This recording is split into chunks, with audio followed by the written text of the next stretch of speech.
Hi everyone, my name is Alex Cassetto and I'm the events coordinator here at the Clearwater Historical Society. Today I want to welcome you. Today we're going to be having Mr. Chuck Croasmun from the Dunedin Golf Club. He'll be speaking today about the golf club's history, so I hope you enjoy these presentations. Thank you. Thank you, Alex. Thank you. I see a few familiar faces in here and definitely one familiar voice, and that's Alex. He has one of the most distinctive voices I've ever heard on the phone, and it doesn't disappoint in person. So thank you for this opportunity, Alex, to share the story of Dunedin Golf Club. Obviously, we're here to enjoy a presentation.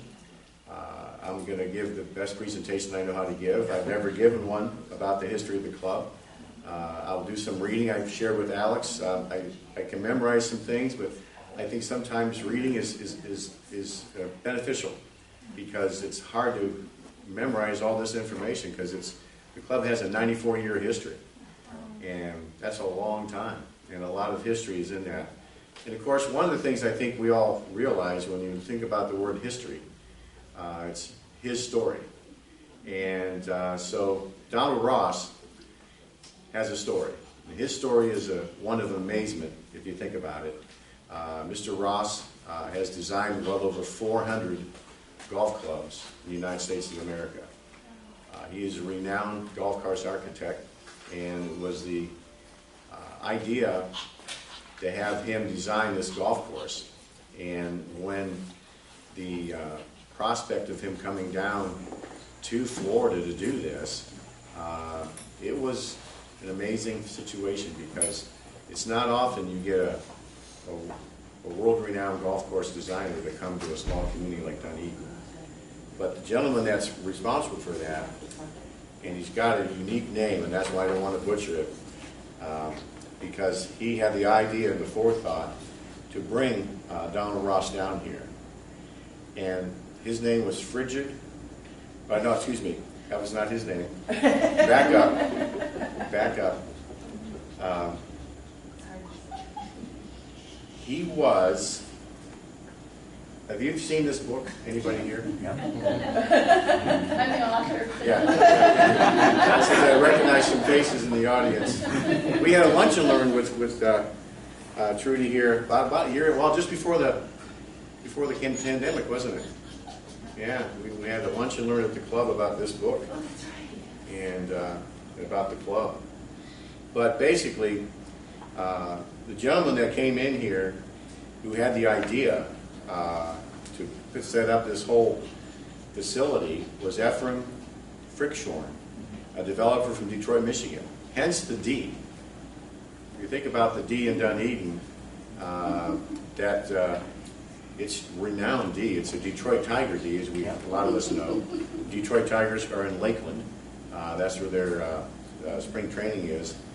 But Ephraim had the idea of developing a whole community built around a golf course. Actually, 2 golf courses he was hoping for. And his master plan comprised of 6,200 lots of roughly 3,000 acres north of the downtown area. He began buying acres of land for this project. And then January 7th, 1926, the publicized value of the project was estimated at $3 million back in 1926. That's a lot of money. He borrowed the money, developed plans, and promoted the development and got the project started in a relatively short period of time. He built a new clubhouse, but instead decided to buy and refurbish an old mansion near the golf course. So that was the start of the club. And he contracted with Donald Ross to come out here and build this golf course. And the course was formally opened in January 1st of 1927. So think about that. We're only 6 years away from the 100th anniversary of the golf course and the club. So that's an amazing feat if you think about it. The club and the course has survived that for many years. And it only took basically 296 days to build the course, which is amazing based on the fact that they don't have bulldozers and they didn't have backhoes and didn't have dump trucks and things of that nature. So the details of that were basically this: over 200 men, 68 horses and mules, 13 scrapers, 5 trucks, 16 wagons and carts, a grader, a roller, and some other equipment.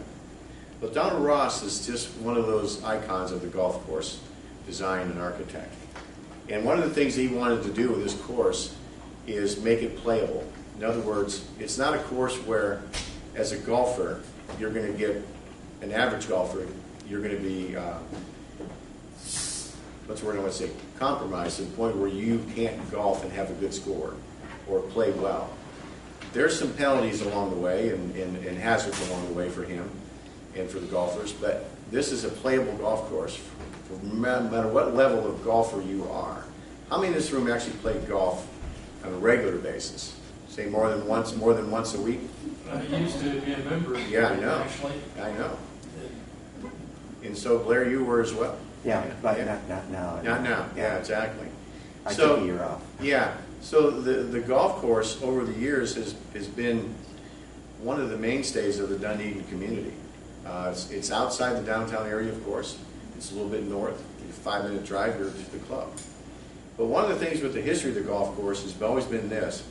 It's always been about the golf and about golf as it relates to the game of golf. And the history of this golf course really is dependent upon the people who play it. And the members of the golf course, the club, the community have always invested their time, talent, and treasures into this golf club over the years. And it's seen a lot of transitions, if you think about it. And that's what I'm going to share a little bit about the transitions of the golf course. Because it originally opened up, and it had, the name was the Dunedin Isles. And it was developed in that aspect. And in 31, unfortunately, the golf course closed. And he went back to Detroit, and he continued his work, and he passed away in 1956, which was the year I was born. But maintaining the golf course was now a big decision for the whole community. So the owner of the Fenway Hotel, Tommy Scanlon, wanted the course reopened as they depended on the golf course to fill their rooms, which made sense if you think about it from an economic standpoint. So in 1934, Scanlon suggested to the City Commission that the Federal Work Relief Funds, WPA, could be used for the course rehabilitation. To accomplish this, the Dunedin had to have a clear title of the property. And that's what took place. The investment company of contract and investment, C&I, assumed title of the Dunedin Isles development after Frick Shorn defaulted on his loan. City officials met with the investment company to see if the city could own the golf course. The investment company wanted to resume selling the lots in Dunedin Isles and realized that having this golf course nearby would help sell the property, and they now owned. To avoid taxes and liabilities, the investment company agreed the city should own the golf course, but there was a stipulation that they had to, the course ran for 10 years, the deed would be donated to the city, and it had to be agreed the land would be used for recreational purposes. So, city manager W.L. Douglas had a major impact on the history of the golf in Dunedin. He secured the WPA funds, and in 1935, they started work on the golf course. And with the funds and also donations from community leaders at Hearn, they were able to get the golf course renovated. And it was an amazing feat at that time of the year, because at that time of the history, because money was tight. There was not a lot of money in the early 30s. So in 1938, it started the project. In 1939, on August 1st, they started playing golf again. And that was a great, great attribute. And so from that point, a second clubhouse was built, and then the clubhouse was made larger in 1940. And then the amazing situation was the PGA came to Dunedin. And that was in 1943, the Professional Golfers Association was looking for a course in Florida where professionals could play in the winter. At that time, golf professionals played as guests at various private clubs all over the country. And that private country clubs were limiting those guest opportunities for golf pros. So the news of that was interested to the club leaders and city fathers. And so in November 1944, they agreed to an operating responsibility of the golf course. So that's when the PGA came in 1944. In 1945, we signed a 99-year lease with the city and the members. They moved to Dunedin, the condition of the course was immediately improved. Equipment was, the old equipment was rusty, and the fairways and so forth were just in dilapidated order. And so they came in and just fixed everything for it. The drainage was also repaired and replaced. And so the first year the PGA was in Dunedin went well. You may recall some of these names. Sam Snead, Ben Hogan, Byron Nelson, and Harold Jug McSpadden came to Dunedin in 1946 for a dream match. This dream match was amazing because it was a benefit match for the PGA veterans of World War II. It was specifically raising money for the PGA veterans of World War II, which is amazing when you think about it. You know, golf as a business and entity is an amazing opportunity for so many people in this community and also within the United States of America.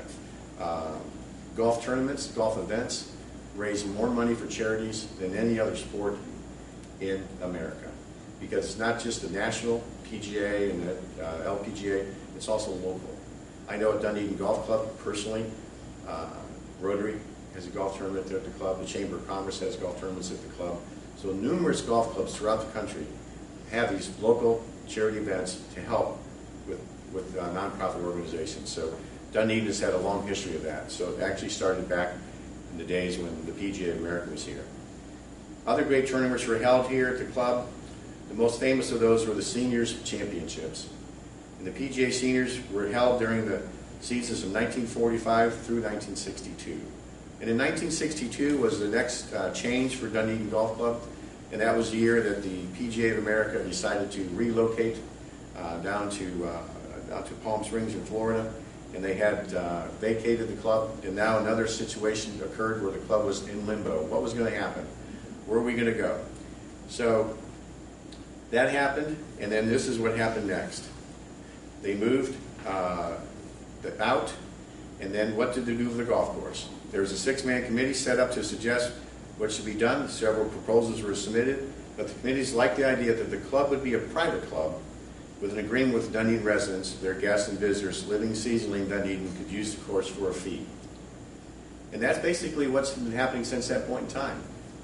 But as of recently, for the club, back in 2016, the club was operated by the city of Dunedin. They owned the golf course completely.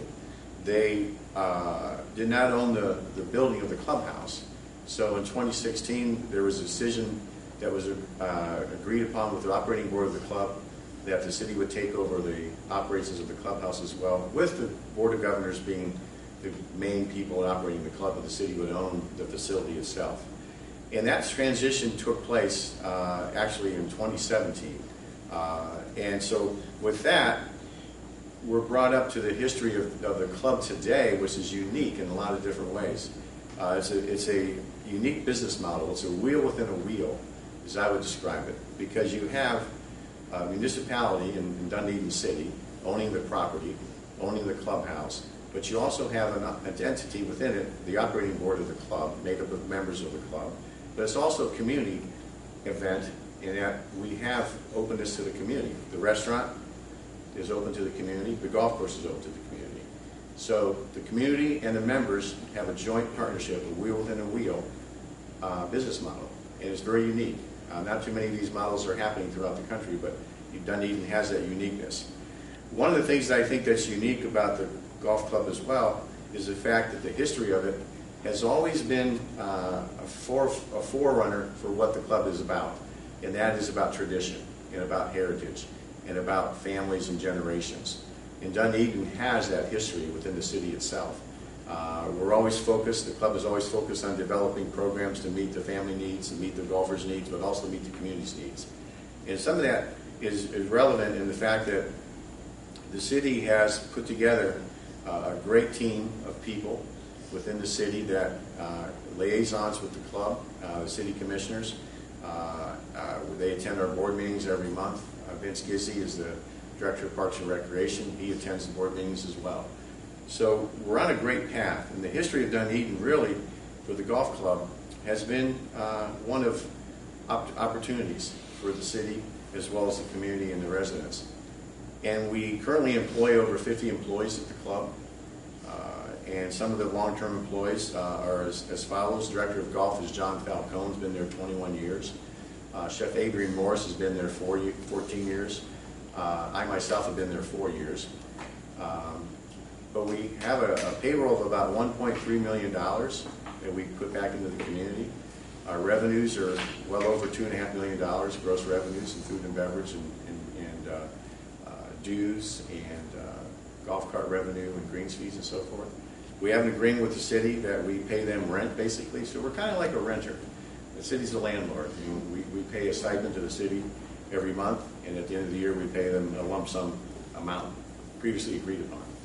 But some of the other historical things I think that are important to realize is that when the PGA Championships, Senior Championships were held here, that established the club in so many different ways within the United States of America as a golf destination. At this point in time, in 2021, the club is looking at making some improvements to the golf course. We have been very fortunate to have an increase in our membership as of late. We are now up to 260 golfing members in all categories. 5 years ago, we were half that. The food and beverage operation has turned a corner, and now we're able to have events at the club on a consistent basis, and people are enjoying the facilities. The revenues have skyrocketed even through the pandemic. We stayed open through the whole pandemic and serving food and beverage and golf. We set a record last year with rounds played. 42,000 rounds of golf were played last year at the club. So it's huge, significant. The community at large for us has been very important. In the last 4 years, the community at large has contributed $2 million in food and beverage revenue to the club, which is amazing. The members also have contributed immensely into the club. We just recently went into an agreement with an outside maintenance company to maintain the golf course, and that's going to start in a week. We feel this company coming in is going to develop the golf course in such a way that we will have a fine facility, and we have the utmost confidence in this company coming in. They're going to retain our employees, but they're bringing to us a lot of experience at running golf courses, and we're looking forward to that. I didn't want to jump off too much about the current situation, but I wanted to mention that to you at this point.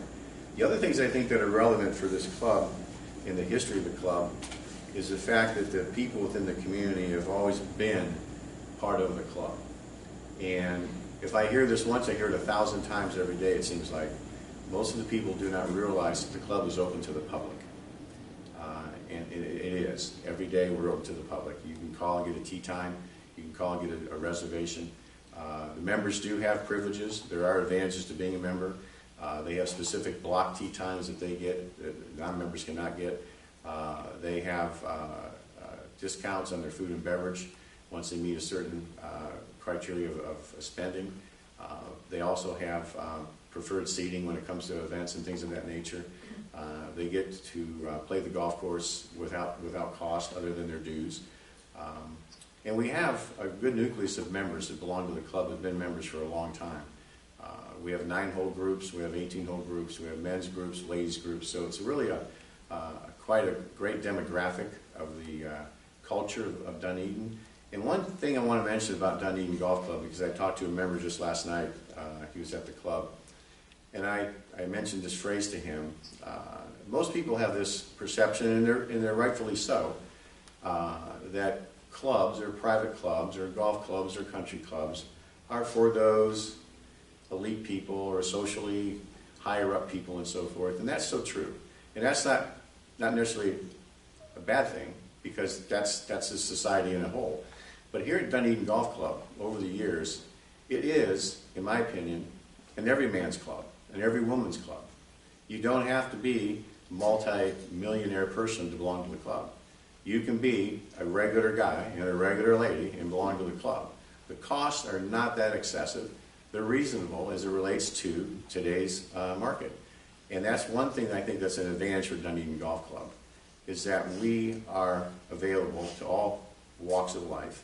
We're also available in the standpoint that we want to be accommodating. We want to serve the guest. We want to have a great golf experience. We want you to have a good food and beverage experience. We just want you to enjoy the club. And I coined a phrase when I first got there at Dunedin Golf Club, where you belong, because that's true. Everybody's a member, and we treat everybody like a member. And we're one of the few restaurants in Dunedin that still has tablecloths in one of our dining rooms. Believe it or not, a lot of ladies like tablecloths. It's amazing to me, but it's a good thing. We do a lot of banquets. I plan all the events at the club. I like working the events. We're actually hosting the Dunedin Fine Arts Center garden party this Sunday for 230 people. on site. So we've had that opportunity to expose the club to a lot of people in that particular event, and that's what happens a lot. People just happen to enjoy an event here, and all of a sudden we pick up another event, and we pick up another event, and we pick up this golf tournament, we pick up that golf tournament because they enjoy the facility. They enjoy working with the people that work there. Driving range, we have a driving range. We have a teaching facility. John, I mentioned John earlier, Dave Williams, the assistant golf pro, he's been there 12 years. He's a great teacher as well. Tony's in the golf shop. We do have the driving range and a putting facility, a chipping facility. The golf course is divided into two areas, distinct areas. What separates the golf course is Palm Boulevard. We have the front nine and the back nine, obviously. The city just completed in January a brand new golf cart storage building and golf shop. It was a great project. It was needed. The old golf shop and cart barn were in dilapidated condition, so they came in and put in a whole new facility, which we're very grateful for. And I know John is too, the golf pro, because now he can sell merchandise. For a long time, he wasn't able to do that. Some of the other historical things I want to mention about the golf club is basically this. When the National PGA headquarters moved to Dunedin in 1956, they moved its offices to Dunedin. They used a temporary space on the second floor of the First National Bank. And later they moved to a building on the U.S. Alternate 19 at the entrance of Baywood Village. When the PGA left, in March of 1962, there was no tears shed when the PGA left Dunedin, as Trudy states in her book, as the relationship between the PGA and the city had not been that best in the recent years. Some residents were concerned about the economic impact this would have in Dunedin. But as you can see, it didn't hurt it that much, because we're still alive today. We're still doing what we're doing. And we recently contracted with a major golf course designer, Chris Spence, out of North Carolina. He's designed multiple high-end golf courses, primarily Donald Ross courses. He specializes in that. So he came in and did a presentation, did an analysis of the golf course. We do have a golf course master plan in place. We're looking at the possibility of enacting that plan in the near future. If that would happen, and that's a big if, that would bring, once again, recognition to Dunedin Golf Club in an unprecedented manner, not just locally and statewide, but internationally and nationwide. This golf course potential renovation is significant. His desire would be to bring the golf course back to its original look, redoing the greens, redoing the green aprons, the bunkers, new irrigation system, fairways and tees, a complete renovation of the golf course, and bring it back to its old luster of those days.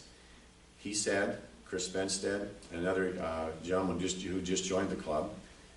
This gentleman joined the club recently, works for Toll Brothers, which is a major nationwide home building company that builds homes and communities with golf courses. And this particular gentleman is the senior vice president of that corporation, and his responsibilities are golf course design and construction. He became a member within the last 2 months. He played the golf course the first time and loved it. He said, this is very unique for a Donald Ross course to be this old and not to have significant changes to the basic layout. He was very impressed, and then he looked at the plans and he said he's even more impressed with the potential that we may have. Obviously, with something like that, it comes down to financing, and that's the big number.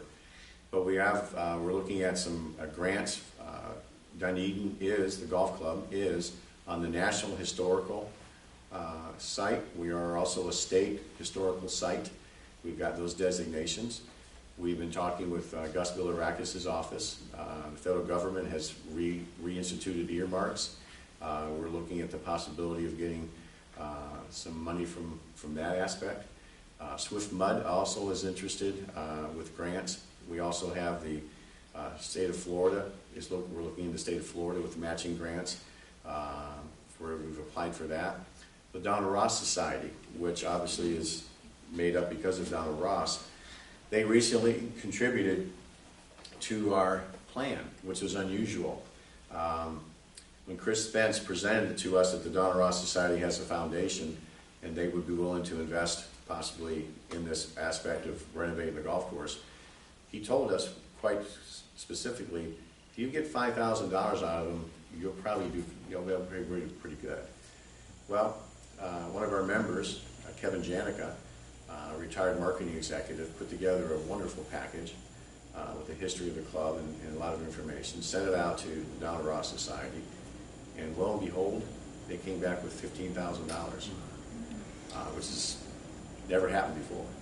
And when that happened, Chris Spence decided to drop his master plan cost down $5,000, which is, he never did that before. So all of a sudden, we've got some pieces and parts coming together, which you never would think would come together, but things are coming together with that in mind. So Donna Ross Society also is considering moving their headquarters. We put in a proposal to them that, would you please consider making Dunedin your home, and maybe even the club. We'll see if that happens. That'll be another bringer-inner, as I call them, for the city of Dunedin and the community. If the Donna Ross Society Museum could come to Dunedin, and maybe even in the clubhouse in some way or some form. So we've got a lot of things on the horizon for the next couple of years. It's just information that I wanted to share with everybody here because it's impactful. It will be a huge economic impact for the area. It will be a place to come. Not that it isn't already, but we feel we can get this project probably launched and get it off and running, and bring that luster back to the golf course, and bring the recognition and accolades to Donna Ross and to the city of Dunedin proper, and to the residents of Pinellas County, not just Dunedin, but the whole Pinellas County. This particular plan would put Dunedin Golf Club back on the golf map nationwide, and maybe even internationally. DTE is the company that's come in to do our maintenance. They are very interested in helping us develop this plan, possibly, so we're looking at their prospects of that. So we've got a lot of good things on the horizons for us, and I think the future of Dunedin Golf Club is very bright going forward. And that's basically because the foundation was strong to begin with. The city saw to it that this particular facility was going to be something of value in the years to come. If you think about it, I mean, you're talking a long history, 94 years right now, and the city has been there all the way, and the residents have been there the whole time. And that's unique, I think, when you think about things of that nature, because a golf club, as I said earlier, has some specific needs for certain people, and we've been able to meet those needs, but we've also been able to establish more of a community center of sorts because of the social side of things, with the restaurant part and with the events and with banquets and things of that nature. So it allows the community at large to feel comfortable coming to the club. It also allows the members who are there an opportunity of feeling that they have an event space or a golf course that they can utilize at their leisure. So it's been a good blending of community and membership to where we have the success that we have today in 2021 going forward. The Board of Governors is optimistic. I'm optimistic at the same time that this particular plan may go into fruition. We'll have to wait and see. A lot of pieces still put together, but it's interesting to me that things are coming together in such a way that people are coming into the club, coming into the community because of the pandemic. People are coming into Dunedin from other areas of the country, inquiring about membership, using the club. As I said, we've added 100 members in the last 15 months, which is unprecedented growth for the club.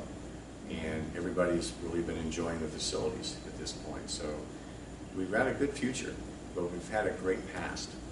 And that's the nice thing about living in Dunedin, this area. Pinellas County is blessed. They have all the facilities, and a facility like this, transition, Dunedin Museum, same thing, Blair, I know you're part of that. It's interesting to me to be able to enjoy facilities and have people such as you interested in the history of this community at large. It goes without saying, all of us are a part of our community every day. Answer any questions? Does anybody have a question or anything? Alex? I have one question. Is the Sterling Links Golf Club related to the Dunedin Golf Club in any way? right next door. Yeah, that particular facility was a executive course, and the city recently transitioned that to just a park. Driving range is still there. The teaching facilities are still there, but now they've converted the golf course to a public park. Got it. Will there ever be like a merger, or no? No, probably not. I mean, one of the things that we've talked about in this potential golf course renovation was the feasibility of putting together, taking maybe some of those holes from the Sterling Park, and for example, maybe 6 holes, and putting together what they call a short course. A lot of your high-end resorts and some of your high-end golf clubs and private clubs throughout the country have started to do this, primarily to give the members and the community another alternative, particularly when it comes to junior golf players, to where they can have a facility where they can go play golf and learn, and then practice on the 6-hole golf course, and then transition to the 18-hole golf course. So it's still there. It's still potential. Unfortunately, the golf course at Sterling Park is not being maintained as a golf course. So every day, every week, every month, every year that the greens don't get taken care of, the fairways don't get taken care of, will increase the cost for somebody coming in if the city were to go along with something along those lines. And also, do you plan on partnering with the Innisbrook at any time? No. That would still be a separate entity. The city would have to make that decision because, as I said earlier, they're the landlords. But we do help them with the Valspar. A lot of our members volunteer their time there when the Valspar tournament comes in. And a lot of those people, they have private memberships over there too. We have an inter-club golf tournament, and they're part of that. So we get a chance to play against them. Our members do, basically. Blair? Yeah, just a couple. Yes, sir. Where is the Donald Ross Society now? You said they're maybe contemplating a move. Yeah, they're in North Carolina now. They've been up there in the Pinehurst area. Oh, well, that's which nice. is where his main golf courses are, Pinehurst Okay. number 2 and so forth.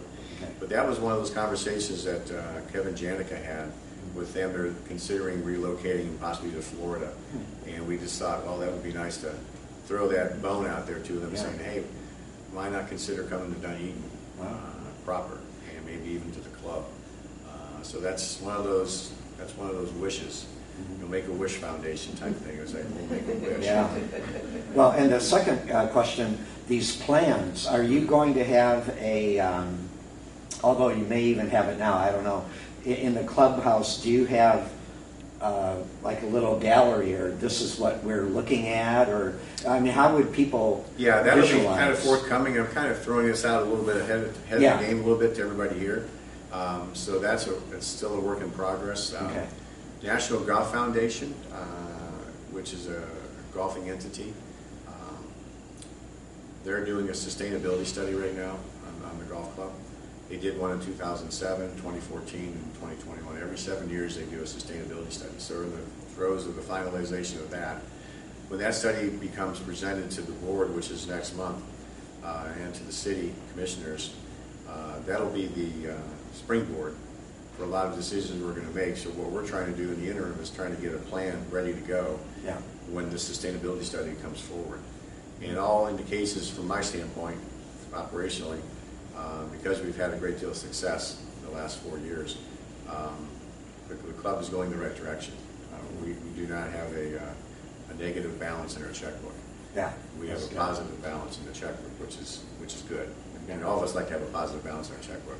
We've got some money set aside, and fortunately or unfortunately, it depends on which way you look at it from a taxpayer standpoint. A lot of you are probably familiar with the payroll protection plan that was implemented by the government last year during the pandemic.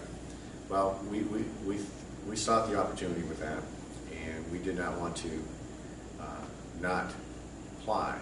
So we did apply, and we got accepted, and we did our due diligence to where the primary focus for that was for payroll. Right. That's what we did. We literally took our payroll each week, put money in, took money out directly. We didn't pay any other expenses the past year. So we received our PPP funds, the first one, and we applied for the second one, did the same thing, and we got the second one. So we've got a significant amount of money over here in the right side, right pocket that we're sitting on. We're just waiting to make sure that everything's going to be okay with that. We've hired an accounting firm out of Tampa to facilitate that for us. If that stays where it's supposed to stay, and we have no reason to believe it wouldn't because we've done all the right things to do, that's going to give us over $500,000 over here to do something with the golf course in the near future. And then we've got another $500,000 in operations on the left pocket that we've been operating with the last year. We've been able to generate because of increased revenues, increased membership, and watching the expenses of the club. So that's been a good win-win-win for everybody that way. Yeah. So the club is in a financial position it's never been in before in 20 years. I think having the funds available to do some major projects and the momentum to continue doing that. In spite of the pandemic, as I said, we had people join the club because golf is one of the few things you can do recreationally. And people weren't spending their money on going to the theaters and going on cruises and going on vacation. They were stay at home. So golf was a viable entity. So it worked. Well, I just wanted to make a comment also. This club is great. And everyone is so friendly, Chuck. I mean that. There was a tournament that the Rotary North put on that day, and actually the History Museum was one of the beneficiaries. But and the golf carts are fantastic. Oh my God! I mean, I hadn't been there for a year, you know. And the club is just so well run. And if you can give it some business, you know, I would certainly do that. So that's all. Any other questions or comments or concerns? Is one of your wishes to have the PGA come back to Dunedin? Well, you know, I think, you know, times have changed. PGA's changed a lot. I mean, back in the day, that was like, what do you want to say, like in the beginning for the PGA back in the 40s. Right now, they actually moved out of Florida. They moved to the Dallas-Fort Worth area to build a whole new complex. I would not anticipate the PGA America ever coming back. The golf course is not that caliber of a golf course to want that golf course to be the main playing course for the PGA. But that being said, the club now does have a relationship with PGA of America, even though in the book stated it was kind of maybe some ill will. We have buried the hatchet on that significantly. In fact, we're soliciting the PGA, some of the PGA members who have played at the Dunedin Golf Club over the years to submit letters of appreciation and thankfulness to the Dunedin Golf Club for these grants that we're looking for.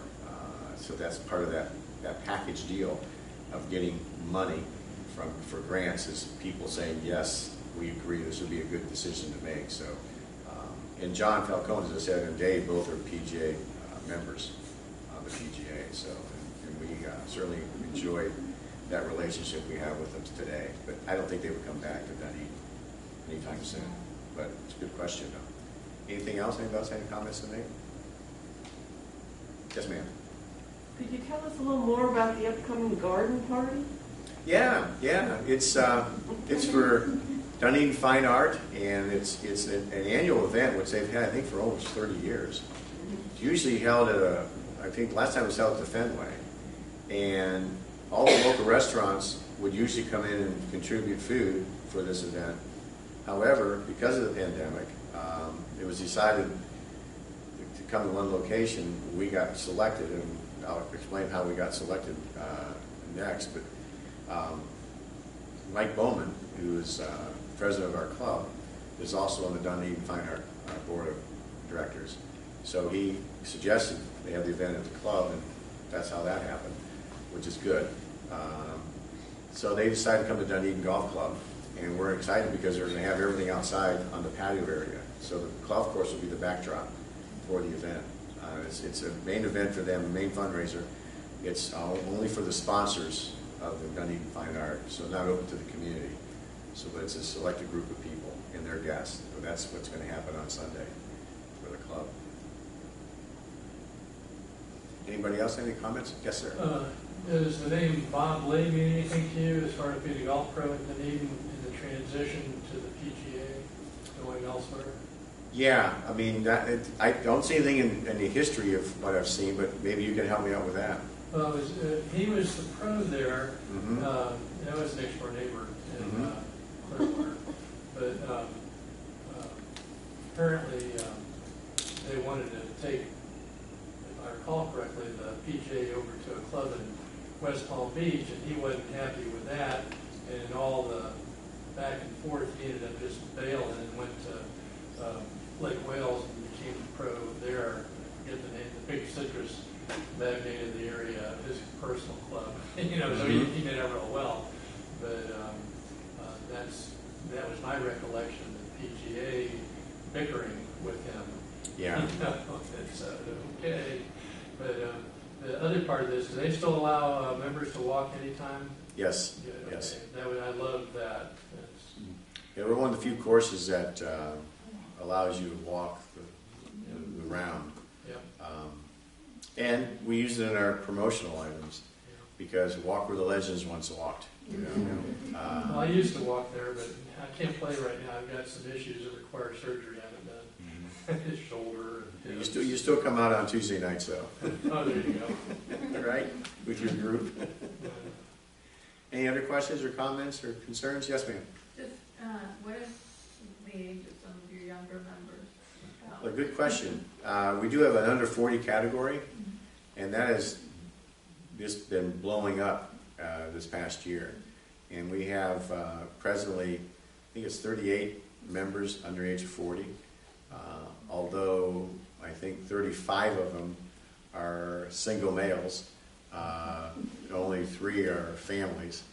But that's the club of the future, and that's something we really can rely on, and they're very dedicated to the club. They play a lot of golf, and it brings a lot of youth to the clubhouse. Some families. I'm married, have 5 kids and 18 grandchildren, so I'm around grandkids all the time, young kids. So it's not unusual to see kids come to the club, but when they do, it's kind of exciting because they just bring a breath of fresh air, and I usually go over and try and make them laugh and enjoy them, and always tell the parents, if you ever need somebody to hold your baby, I'll volunteer that, because I'm a baby whisperer. I do pretty good with kids because I got a big chest and they just fall asleep in my chest real easily. But the young membership is really important to any club. It's the backbone of the club in the future, and that's important. Yes, Dream. Is the high school still, didn't they? Yeah, Dunedin High School practice still has their practices there, and also their matches at the club. We did pick up another school.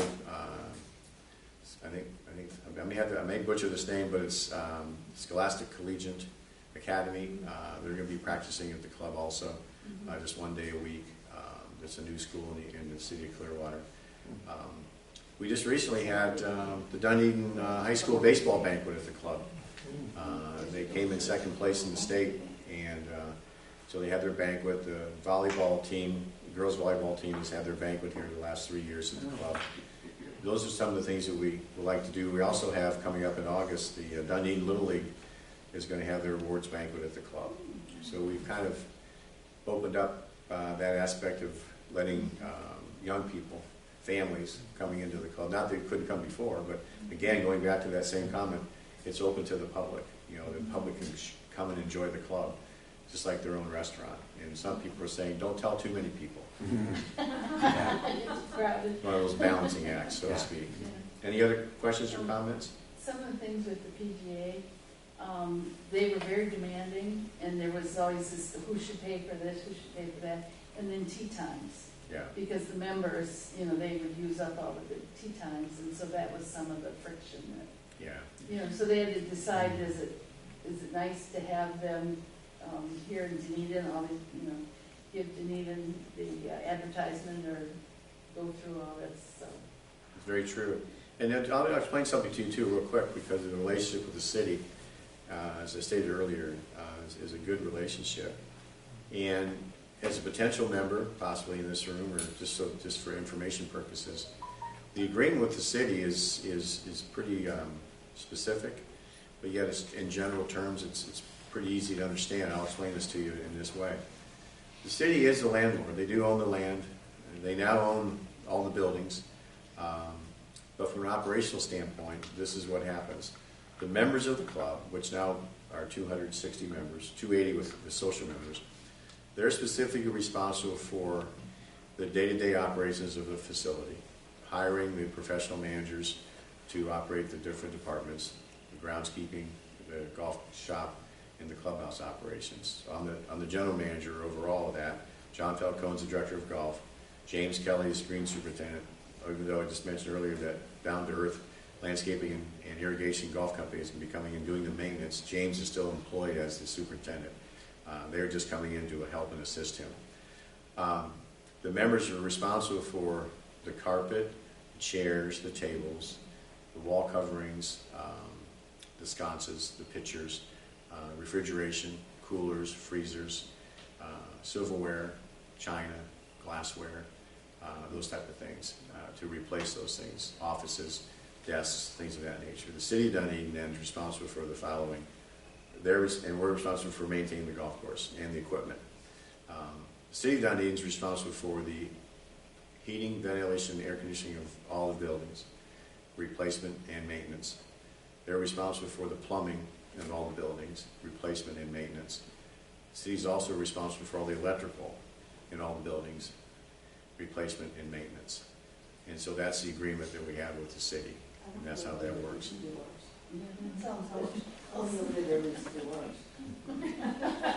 Kind of very similar to a rental agreement, you know, if you rent a property. But there's some big numbers there because it's a big facility, you know, that's for sure. Any other questions or comments or concerns at all? I know I didn't dwell too much on the history part, but I wanted to do this. I wanted to push the book. Thank you. Because it's got a lot of information in there. I do have some stuff up here. I want to share a couple things real quick with you.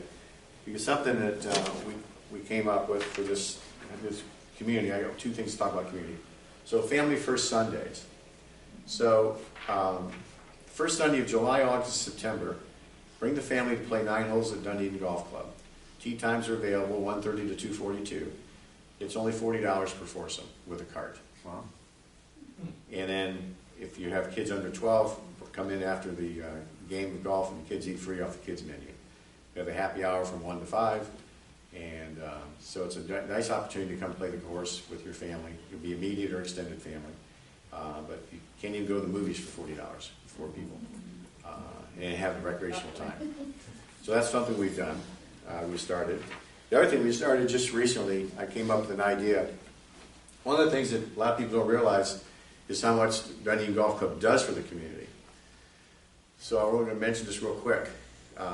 Blair mentioned Rotary. So the Rotary North meets there every Wednesday. During the pandemic, they still met. We didn't charge them a facility fee. They didn't eat lunch or breakfast, excuse me. They just came in and met. We didn't charge them anything. That was the whole time through the pandemic. They're coming back right now. I'm even allowing them to bring in their own breakfast because actually it's less expensive for me to do that than to actually have people in to serve breakfast and bring somebody in to cook the breakfast. So we've accommodated that group. The Sons of the American Revolution meets there every month. We also have the DAR meets there on a regular basis. Pinellas Opera League meets there on a regular basis. They'll be coming back together this fall. Florida Orchestra has their board meetings there once a month. And they always have their Christmas party at the club. In addition to that, we have various small groups that come to the club and they meet on a regular basis. Dunedin Chamber of Commerce meets there on a regular basis with lunch, 2 different groups. But we started a pilot program. I came up with an idea earlier this year because of the pandemic. It's called Dinner on Us. So this summer it's the pilot program, and what we're doing is we worked with the Dunedin Elementary School, and they've designated 10 families from the school that were in need, and so we're providing dinner for those 10 families 3 days a week. They pick one day of the week, and we provide dinner for them. Then the members of the club pay for that dinner, and then the families come in and pick it up and take it home.